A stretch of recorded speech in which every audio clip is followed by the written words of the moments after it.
Nestled in the serene southwest of England lay Glastonbury, a town of quiet charm and ancient mystique. Its population, a mere 9,000 souls, cherished the tranquility that enveloped their lives. Among them were Alton and Freya, a young couple whose world revolved around the joys of their newborn daughter. Our little cottage, simple as it is, feels like a haven. The small lawn in front, lovingly tended by Freya, yields fresh carrots and cucumbers. It was a life of humble contentment, far removed from the turmoil brewing beyond their idyllic town. Life was beautiful, the air was clean, peace was everywhere. Our daughter, with cheeks as rosy as the dawn, has filled our hearts with a love we never thought possible. She is our everything, a tiny miracle that has brightened our lives. They were a family, they were complete. Their days were filled with the gentle rhythm of new parenthood, the soft coos of their baby, the scent of milk and lavender, the quiet moments of shared joy. Little did they know that their peaceful existence was about to be shattered.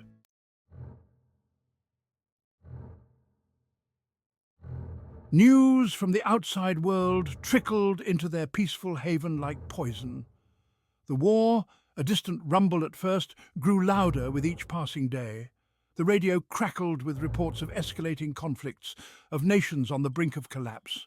The whispers of an impending invasion, of a brutal force bearing down on our town, reached my ears.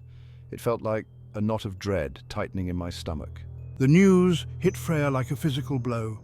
Her world, once safe and secure, crumbled around her. Fear, sharp and cold, gripped her heart. The thought of leaving their home, of uprooting their lives, filled her with a sense of overwhelming dread. How can we leave everything behind? Our home, our life, it's all we know. We will be safe. The American soldiers stationed nearby, the evacuation plans already in motion. We will weather this storm together. Alton, ever the voice of reason, tried to calm his wife's fears. He assured her that they would be safe, that they would weather this storm together.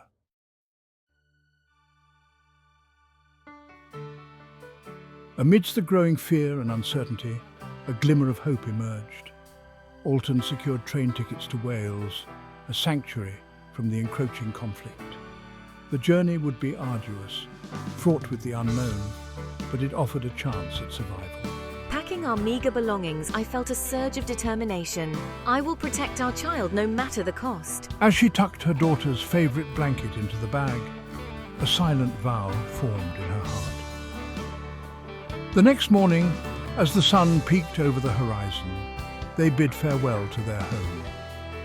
The train station was a scene of controlled chaos, throngs of people desperate to escape the approaching darkness. With my arm wrapped protectively around Freya and our child, I felt a surge of hope as we boarded the train. We are leaving behind our home, our past, but we carry with us the most precious thing of all, our love for each other and our hope for a brighter future.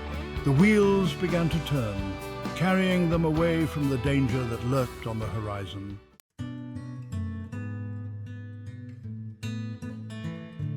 As the train rattled out of the station, leaving behind the familiar sights and sounds of Glastonbury, a sense of surreal detachment washed over Alton and Freya. The weight of their decision, the uncertainty of their future pressed down on them. Yet as they gazed out the window, a breathtaking spectacle unfolded before their eyes. I don't think I've ever seen a more beautiful morning. The sun, rising between two emerald hills, painted the sky in a symphony of colours. The darkness of night retreated, giving way to the soft glow of dawn. It was as if nature itself was offering them a silent promise of hope and renewal. It is beautiful. For a fleeting moment, the anxieties that gnawed at her heart receded, replaced by a sense of tranquility. The gentle rocking of the train, the soft chatter of their fellow passengers, lulled them into a fragile sense of normalcy.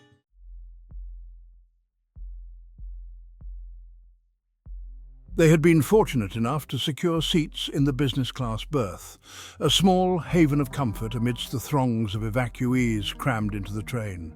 Their daughter, swaddled in her pink blanket, slept peacefully in her pram, oblivious to the momentous journey that lay ahead. Young man, could you lend us a hand with our luggage? It's no trouble at all, sir.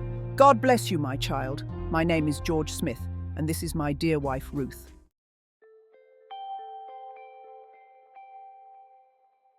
Introductions were exchanged, and Alton learned that the Smiths were travelling to Bristol to visit their newborn granddaughter. George, eager to share his joy, spoke with a grandfather's pride of his son James, who had tragically lost his life while serving on the border. She's beautiful. Reaching out, she gently caressed the baby's cheek. To Freya's surprise, the baby's eyes fluttered open, and a smile, as bright as the sunrise they had witnessed earlier, spread across her face. Your child is blessed. She is the chosen one. Soon she will do great things. What do you mean? I see a spark in her eyes, a magical spark. She is destined to stop a great evil, to restore balance to the world. Freya, though skeptical, couldn't help but feel a shiver run down her spine. The old woman's words, spoken with such certainty, left an unsettling yet strangely comforting feeling in their wake.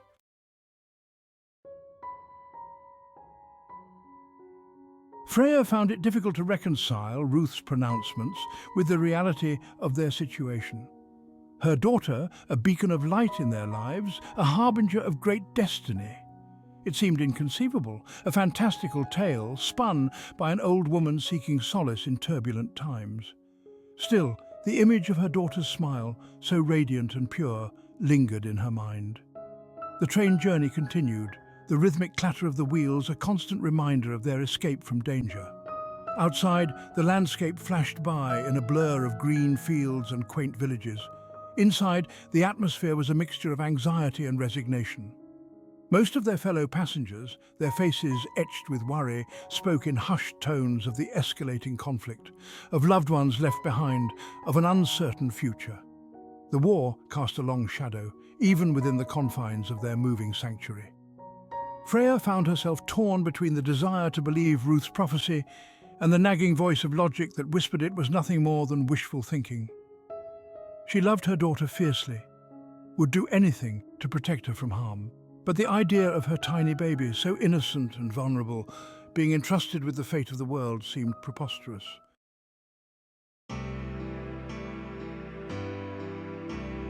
The unseen force. Alton too grappled with the weight of Ruth's words. He was a man of reason, a lawyer who dealt in facts and evidence, not prophecies and mystical pronouncements. Yet he couldn't shake off the feeling that there was something different about his daughter, something special. Perhaps it was the intensity of her gaze, the way she seemed to absorb the world around her with an almost preternatural awareness. As the train sped onwards, he found himself reflecting on the events that had led them to this point. The war, senseless and brutal, had erupted with a ferocity that defied explanation. It was as if an unseen force, malevolent and insidious, was pulling the strings, driving nations and individuals towards self-destruction. He had witnessed firsthand the devastating consequences of this conflict, the shattered lives, the broken families, the erosion of hope.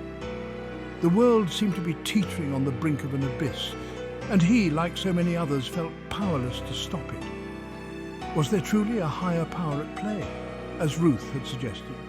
And if so, what was its purpose? Could his daughter, a tiny spark of life in a world consumed by darkness, really be the key to restoring balance?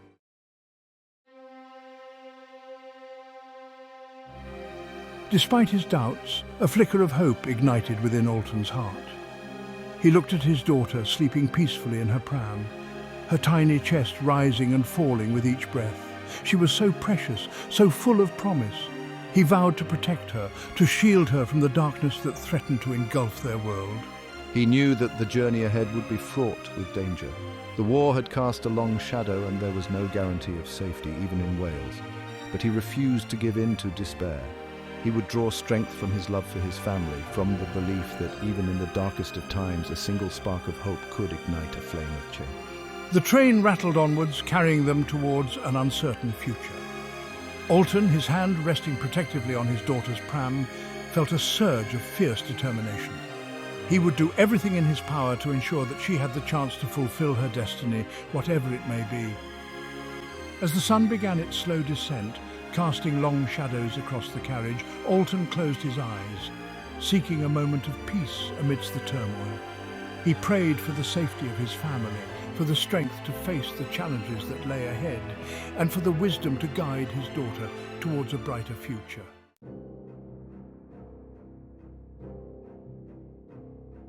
A strange stillness settled over the train, a stark contrast to the rhythmic clatter that had become the soundtrack to their journey.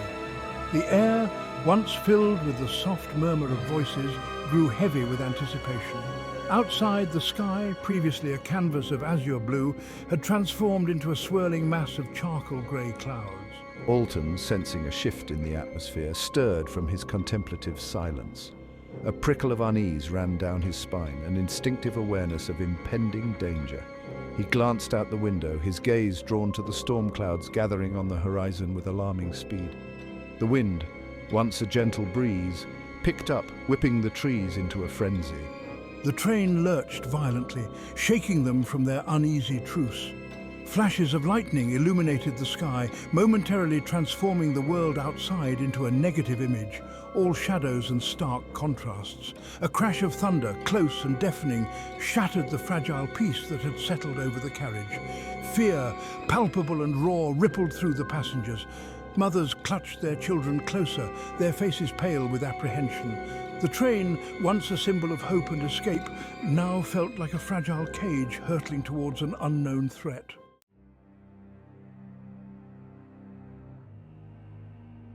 A blood-curdling scream, piercing and primal, ripped through the air, jolting Alton and Freya from their stunned silence. Their heads whipped towards the source of the commotion, their hearts pounding in their chests. What's happening? The carriage door flew open, and a group of figures, their faces hidden behind grotesque masks, stormed in. They were a motley crew, dressed in rags and animal skins, their eyes burning with a terrifying mix of desperation and bloodlust. Crude weapons axes, swords, rusty knives glinted in the dim light, leaving no doubt as to their intentions. Oh my God, Alton, what do we do? Panic erupted within the carriage. Passengers screamed, their cries echoing through the confined space. A mad scramble ensued as people lurched from their seats, desperate to escape the onslaught. Alton, his mind racing, knew they had stumbled into a nightmare. These were no ordinary bandits, no opportunistic thieves. They moved with a terrifying efficiency, their attacks brutal and merciless. Pirates! Pirates. The word sent a chill down Alton's spine. Stories of their ruthlessness, their utter disregard for human life flooded his mind. They were trapped, hunted on a speeding train with nowhere to run, nowhere to hide.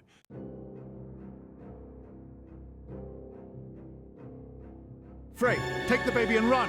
Alton shouted, his voice barely audible above the cacophony of screams and the clang of metal on metal. His heart hammered against his ribs, a frantic drumbeat urging him to action. Adrenaline surged through his veins, overriding his fear, replacing it with a primal instinct to protect his family. He shoved Freya towards the opposite end of the carriage, his eyes pleading with her to understand. Find a place to hide, keep her safe. He begged, his voice thick with urgency. He knew the odds were stacked against them, but he refused to give up without a fight. As Freya disappeared into the throng of terrified passengers, Alton turned to face their attackers. He was no soldier, no trained fighter. He was a lawyer, a man of words, not violence. But in that moment, something within him snapped. The pirates, emboldened by the chaos they had sown, advanced towards him, their eyes gleaming with cruel amusement. Alton took a deep breath, steeling himself for the inevitable. He would fight with everything he had, buy his family as much time as he could. The first blow caught him off guard, a searing pain exploding across his jaw. He staggered back, his vision blurring. He tasted blood, metallic and warm on his tongue. But the pain fueled his anger, his desperation morphing into a raw, primal rage.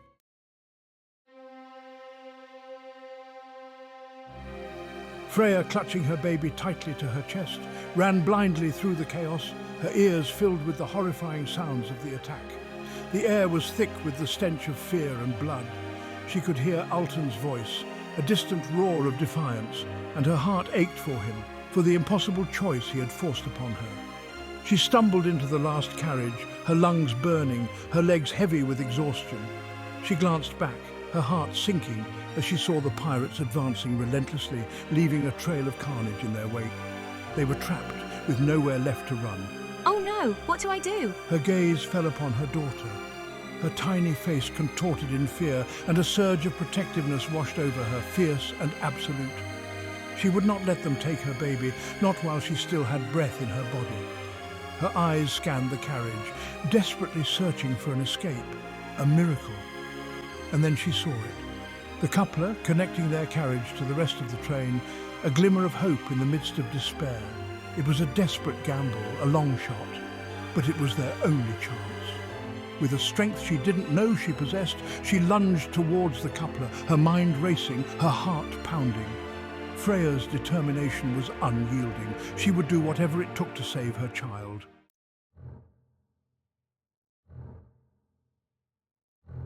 The metallic gleam of the coupler caught the faint light filtering through the carriage windows, a beacon of hope in the encroaching darkness. With trembling voice, "Almost there!" Freya, her fingers trembling with fear and urgency, fumbled with the heavy mechanism.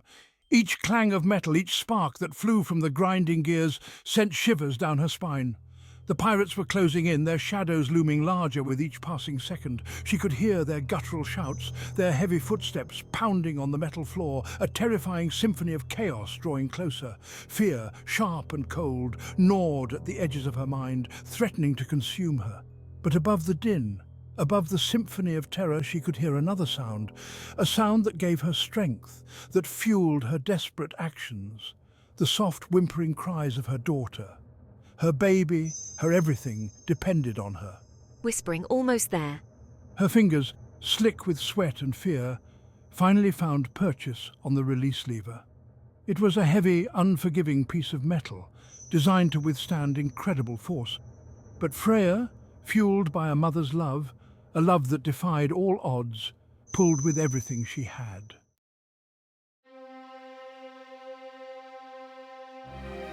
She stumbled back, her hand instinctively tightening around her daughter, a protective shield against the chaos engulfing them. Through the carriage windows, she caught a fleeting glimpse of the pirates, their faces contorted in surprise and rage, their outstretched hands grasping at thin air. They were so close, their cruel laughter still echoing in her ears, and then they were gone, swallowed by the storm that raged outside, leaving Freya and her daughter alone in the swaying, rattling carriage hurtling through the darkness, their fate hanging precariously in the balance. S2, media, storm outside train, view from inside rattling train carriage, stormy night train ride, gasping, "Oh!" Narrator.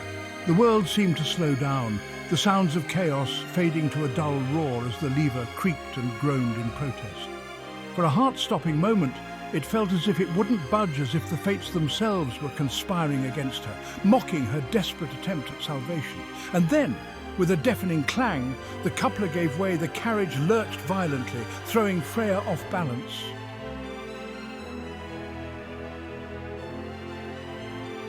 The storm, as if sensing their vulnerability, unleashed its full fury upon the runaway carriage. Rain lashed against the windows, blurring the world outside into an indistinguishable mass of grey and green. Thunder roared, each deafening boom shaking the carriage to its core. Freya huddled on the floor, her body a protective barrier around her daughter. Fear, a constant companion now, pulsed through her veins, but it was a different kind of fear. The primal, instinctive fear for her own survival had given way to something else, something deeper, something she had never felt before. It was the fear of a mother who knows her own mortality, who understands that her time in this world is fleeting, but who refuses to let go, who clings to hope with every fibre of her being. She had done everything she could, made the impossible choice, sacrificed everything for the slim chance that her daughter might live. And as the carriage rattled on through the storm, buffeted by wind and rain, she clung to that hope, a tiny ember flickering in the face of overwhelming darkness. She whispered words of comfort to her daughter, words of love and reassurance, her voice a soothing balm against the storm's fury. The carriage, no longer bound to the train, no longer under the control of man, was at the mercy of the storm, a tiny vessel tossed about on a raging sea of fate. Yet, amidst the chaos, amidst the fear, there was a strange sense of peace. They were alive for now, and that was all that mattered.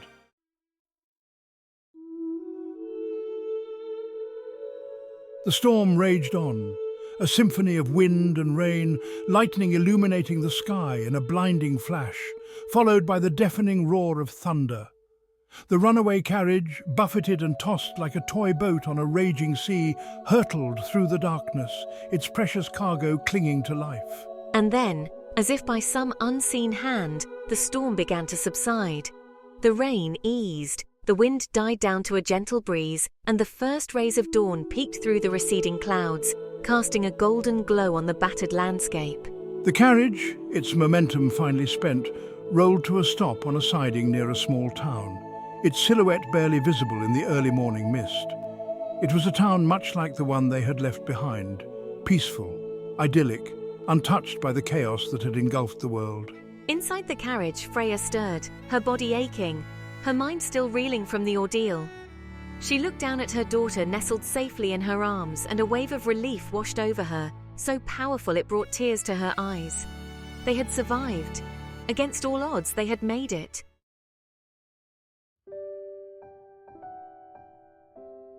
News of the train attack, of the carnage left in the pirates' wake, spread like wildfire, leaving a trail of grief and despair in its path. Alton and Freya, presumed dead, were mourned by those who had known them, their memory kept alive in the hearts of their loved ones. But in the small town where fate had brought them, a different story was unfolding. Karen, a kind-hearted woman with a warm smile and a heart that yearned for a child of her own, had found the abandoned carriage, its sole occupant a baby girl, her eyes wide with wonder, her tiny fist clutching a locket containing a faded photograph of her parents. It was a moment of serendipity, a twist of fate that would change their lives forever. Karen, her heart filled with compassion, took the baby in, vowing to protect her, to give her the love and care she deserved. She named her Madeline, a name whispered to her by the wind, a name that held the promise of a new beginning. And so, Madeline, the baby who had survived the storm, the baby who had been touched by destiny, began her new life, unaware of the sacrifices that had been made, the love that had shielded her from the darkness.